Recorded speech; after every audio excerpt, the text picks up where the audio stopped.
Hey, turkey stuffed fellows. We just wanted to touch base with you over break. We didn't want you to feel like you were left high and dry without some good word from the Lord this week. So just to recap what we've talked about the past couple of weeks, the first week we talked about how you don't have to be defined by your mistakes, that your mistakes don't make you who you are. We met Samantha and learned about a mistake that she made at a party. We never really found out what that mistake was, but we knew that people really defined her by that, and she was judged by that the rest of the video. And so we just reiterated the fact that just because you make mistakes, that doesn't make you a mistake. Then we read in John about how the Pharisees brought forth this woman to Jesus. She had committed adultery, and they were getting ready to stone her. And Jesus basically said, if you've never sinned, go ahead, throw a stone.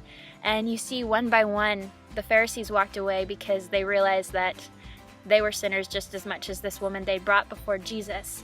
But I find the most powerful thing about that story that we talked about was that Jesus didn't condemn her, but he did make the statement, now go and sin no more. So even though we're called not to be defined by our mistakes, we're also called not to live in them. We're called to move beyond them and live and follow Jesus, and so to live how he has called us to live. I love that Samantha ended her video with saying that it was a mistake, not a death sentence. I think Jesus really visualized that for us, and by showing that, like, I don't think that you don't deserve to be stoned, but I'm also calling you to live higher than that, to live beyond that, because he has something so much better for her and for us. So that was week 1. And then there was week 2, and I had a bit of a slip up the week before, and I said next week we're going to be talking about being who we is.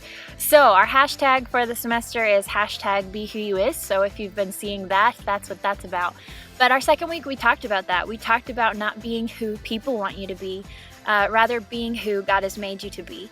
And we talked about to stop pretending that we're people that we're not, to stop pretending that God doesn't love us because he does, and to be okay with who God has made us to be because God loves the uniqueness of who we are.